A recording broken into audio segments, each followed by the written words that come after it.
Morning મિત્રો, આજે આપણે જોઈશું ધોરણ 11 વિષય ભૂગોળ અને વિષયાંગનું નામ છે તાપમાન.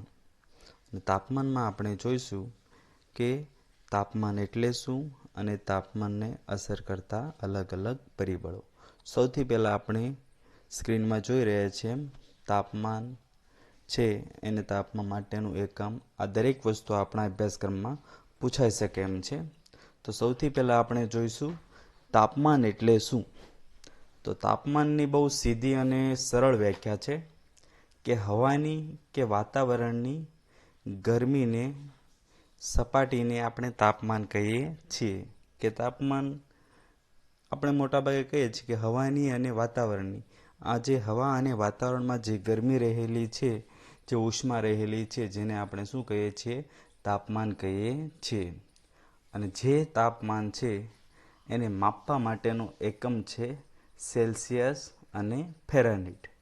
યાદ રાખવા જેવું છે, કારણ કે આ બંને એકમ છે એ આપણી નજર સમક્ષ છે કે જે થર્મોગ્રાફ છે, થર્મોમીટર છે, એમાં એક તરફ સેલ્સિયસ તો બીજી બાજુ એફ બરાબર છે ફેરનહીટ એકમ અપાયેલા છે.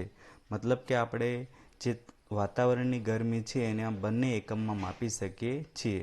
અને એની સાથે જોડાયેલો અગત્યનો પ્રશ્ન છે કે આ એકમ છે કયા સાધનમાં મપાય છે. તો હવાનું તાપમાન જુદી જુદી માપ પદ્ધતિથી મપાય છે અને એમાં આપણે જોઈએ કે તાપમાન માપવાનું એકમ છે થર્મોમીટર અથવા થર્મોગ્રાફ. આધુનિક ટેકનોલોજીના સમયમાં હાલ ડિજિટલ થર્મોમીટર દ્વારા તાપમાન માપી શકાય છે. કે વર્તમાન ટેકનોલોજી એટલી વિકસિત છે કે આપણે ડિજિટલ થર્મોમીટર છે એ ઉપલબ્ધ છે, જેની મદદથી આપણે બહુ આસાનીથી તાપમાન માપી શકીએ છીએ. તો આ થયા શરૂઆતની પૂર્વ ભૂમિકા કે તાપમાન એટલે શું, તાપમાનને માપવાના એકમ કયા છે અને તાપમાન માપવા માટેનું સાધન. હવે જોઈએ કે પૃથ્વી પર દરેક જગ્યાએ તાપમાન એક સરખું હોતું નથી. ક્યાંક આપણને ગરમી વધારે લાગે છે તો ક્યાંક ઓછી. તો એવી જ રીતને તાપમાનને અસર કરતા પરિબળો કયા છે એ પણ જાણવું જરૂરી છે. કારણ કે ક્યાંક છે એ તાપમાન વધુ હોવા પાછળ જે તે સ્થળની ઊંચાઈ, સમુદ્રથી અંતર કે પછી એની ભૌગોલિક પરિસ્થિતિ હોઈ શકે. તો એમાં આપણે આ પ્રશ્ન અગત્યનો છે, આપણી એક્ઝામમાં વારંવાર પૂછાય પણ છે કે તાપમાનને અસર કરતા પરિબળો કયા છે. તો કુલ આપણી સમક્ષ છે 7 પરિબળો છે. એમાં સૌ પ્રથમ છે અક્ષાંશ, પછી સમુદ્રની સપાટીથી ઊંચાઈ, સમુદ્રથી અંતર, જમીન અને પાણીનું વિતરણ, મહાસાગરના પ્રવાહો, પવનો, ભૂપૃષ્ઠ. આ 7 જે મુદ્દાઓ છે એને યાદ રાખવા માટે છે આપણે એક શોર્ટકટ પણ અહીંયા આપેલી છે કે આ 7ને આપણે 7 શબ્દમાં ગોઠવીને કઈ રીતના યાદ કરીશું. તો આ છે કે પ્રભુ અસમ જશે. તો પ્ર મતલબ પવનો, ભૂ મતલબ ભૂપૃષ્ઠ, અ મતલબ અક્ષાંશ, સ મતલબ સમુદ્રથી અંતર અને મ મતલબ છે મહાસાગરોના પ્રવાહો, જ એટલે જમીન અને પાણીનું વિતરણ અને સ એટલે સમુદ્રથી સપાટીની ઊંચાઈ.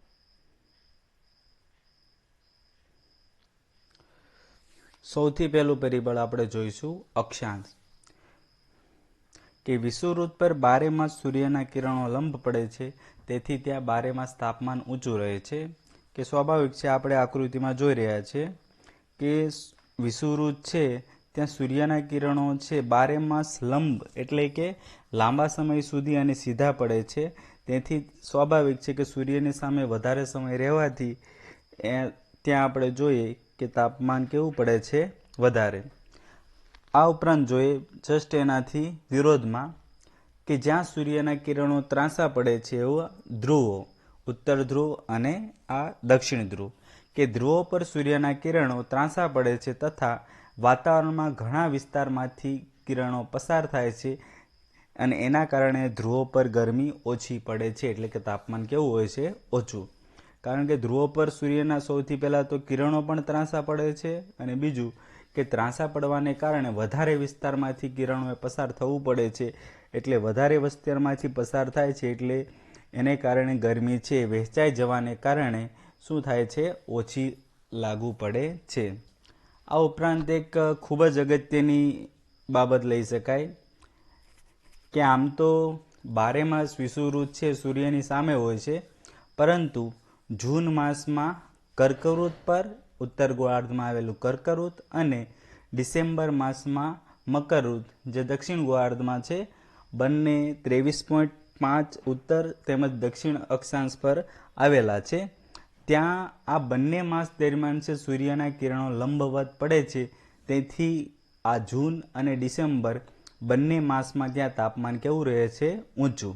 તો તમને એક્ઝામમાં પણ પૂછી શકે કે જૂન માસમાં છે કયા વૃત્ત ઉપર છે વધારે તાપમાન જોવા મળશે, તો કર્કવૃત્ત પર, અને ડિસેમ્બર માસમાં તો મકરવૃત્ત પર. અને બંને વૃત્તો છે એમાં તફાવત શું છે, તો કર્કવૃત્ત છે આવેલું છે ઉત્તર ગોળાર્ધમાં 23.5 ઉત્તર અક્ષાંશમાં, અને મકરવૃત્ત આવેલું છે દક્ષિણ ગોળાર્ધમાં 23.5 દક્ષિણ ગોળાર્ધમાં. ધ્રુવો પર ત્રાંસા કિરણો પડવાને કારણે ત્યાંનું તાપમાન હંમેશા કેવું રહે છે, નીચું રહે છે. ત્યારબાદ આપણે જોઈએ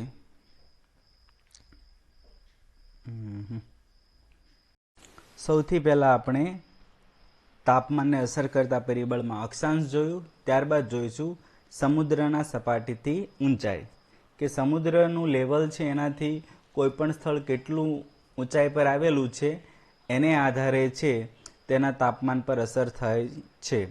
કે સૂર્યના કિરણો સૌપ્રથમ શું કરે છે, પૃથ્વીની સપાટીને ગરમ કરે છે, અને ત્યારબાદ સપાટીની સાથે સંપર્કમાં આવેલી હવા અથવા વાતાવરણને ગરમ કરે છે. તો સ્વાભાવિક છે કે જે સપાટી સૌથી નજીક હશે, કે પૃથ્વીની સપાટીથી નજીકનું વાતાવરણ છે સૌથી પહેલાં ગરમ થશે, અને જેમ જેમ દૂર જઈશું એમ તાપમાન કેવું જોવા મળશે, ઓછું. એટલે કે જેમ આપણે ઊંચાઈએ જઈએ એમ તાપમાન ઘટવા લાગે છે. તો એના જ માટે આપણે જોઈએ છીએ કે દર ઉનાળે માની લો કે તમે શિમલા છે કે આબુ ફરવા જાઓ, તો તમને નીચે હોય એના કરતાં ઉપર જશો એટલે તાપમાન કેવું જોવા મળે છે, ઓછું જોવા મળે છે. ત્યારબાદ ચોથું પરિબળ છે સમુદ્રથી અંતર, કે જમીન કરતાં પાણી એ કેવી રીતના ગરમ થાય છે એના ઉપર છે, કે જમીન પાણી કરતાં ઝડપી ગરમ થાય છે અને ઝડપી ઠંડી પણ પડે છે. જ્યારે પાણી છે એ ધીમે ધીમે ગરમ થાય છે અને ધીમે ધીમે ઠંડુ પડે છે. અને તેના જ કારણે આપણે જોઈએ કે સમુદ્ર કિનારાના વિસ્તારોમાં તાપમાન ઉનાળામાં નીચું રહે છે, અને શિયાળામાં સમુદ્ર કિનારાના વિસ્તારમાં તાપમાન કેવું રહે છે, સૌમ્ય. સૌમ્ય એટલે કે નહીં ઠંડુ કે નહીં ગરમ. અને એના વિરોધમાં સમુદ્ર કિનારાથી આપણે જેમ ખંડના વિસ્તારમાં અથવા જમીન વિસ્તારમાં જઈએ તો શિયાળામાં તાપમાન કેવું જોવા મળશે, શિયાળામાં ઠંડી વધારે લાગશે અને ઉનાળામાં ગરમી વધારે લાગે છે. મતલબ સીધું જ અહીંયા કહેવામાં આવેલું છે કે સમુદ્રથી જેમ તમે નજીક હશો એમ તમને વિરુદ્ધ તાપમાન જોવા મળશે, કે ઉનાળામાં ગરમીમાં તમને છે સમુદ્રને કિનારે હશો તો ગરમી ઓછી લાગશે, અને શિયાળામાં ઠંડી હોય તો એની જગ્યાએ તમને ઠંડી ઓછી લાગે છે. અને જમીન વિસ્તારમાં એનાથી જસ્ટ ઉલટું, કે જમીન વિસ્તારમાં શું થશે, ઉનાળામાં તાપમાન વધારે લાગશે, ગરમી વધારે લાગશે, અને શિયાળામાં ઠંડી વધારે લાગે છે.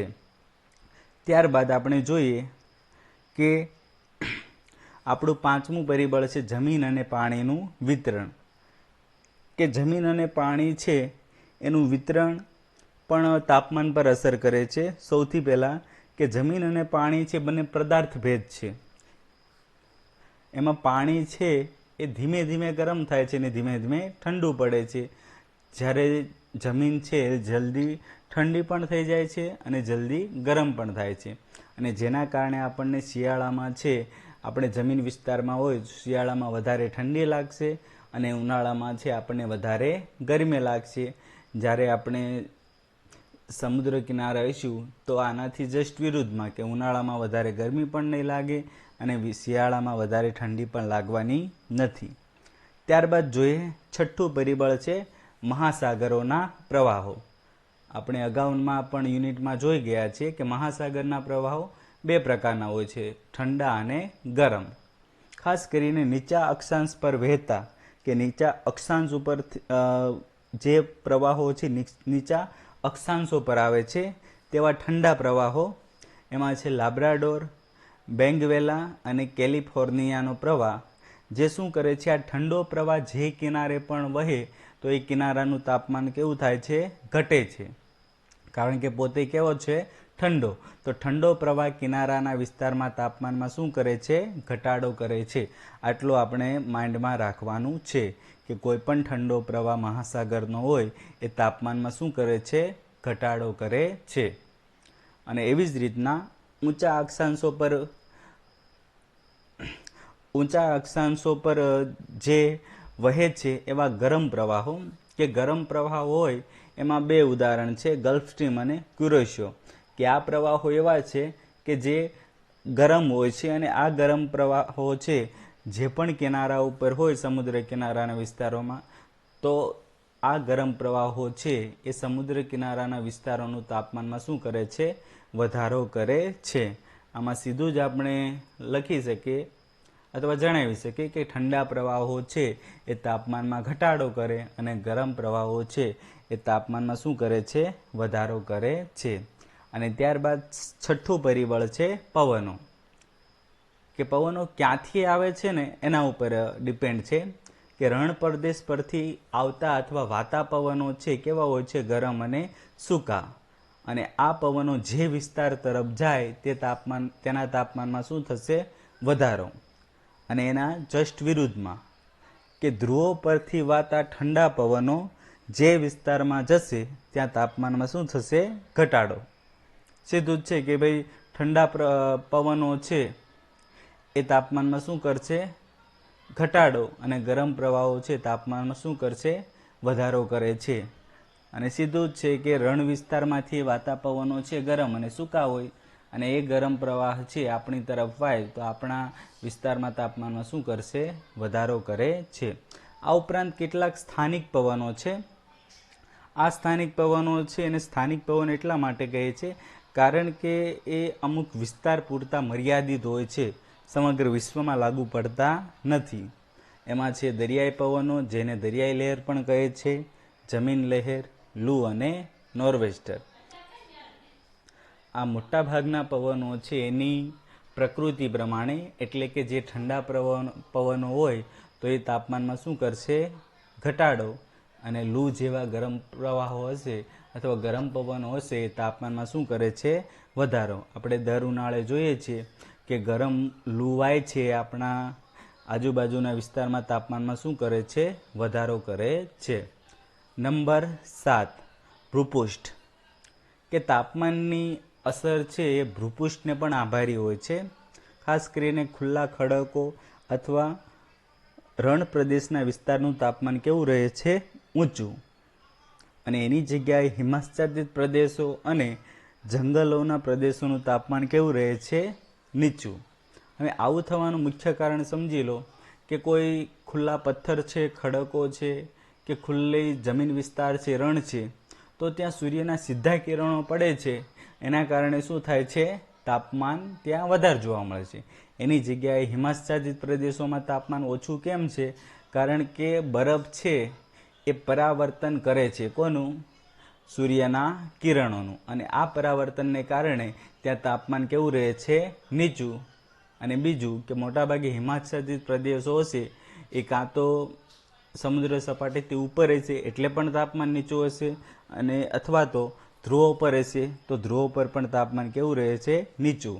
અને વાત કરીએ વનસ્પતિ કે જંગલોનું પ્રમાણ જ્યાં વધુ હોય ત્યાં શું થાય, બાષ્પ નિષ્કાશનની પ્રક્રિયાને કારણે ભેજ હોય, વરાળ હોય, અને ભેજ વરાળ હોય તો તાપમાન ઓટોમેટિક શું થાય, ડાઉન અથવા નીચું જાય છે.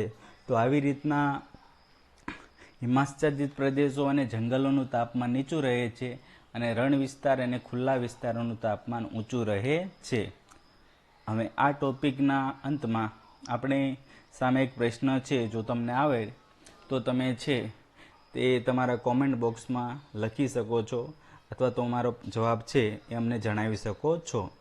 કે પ્રશ્ન છે કે નીચેનામાંથી કયા સાધનની મદદથી આપણે તાપમાન માપી શકીએ છીએ? એ બેરોમીટર, બી થર્મોમીટર, સી સિસ્મોગ્રાફ, ડી હાઇડ્રોમીટર. આજે બસ આટલે સુધી રાખીએ. ફરી મળીશું. આભાર.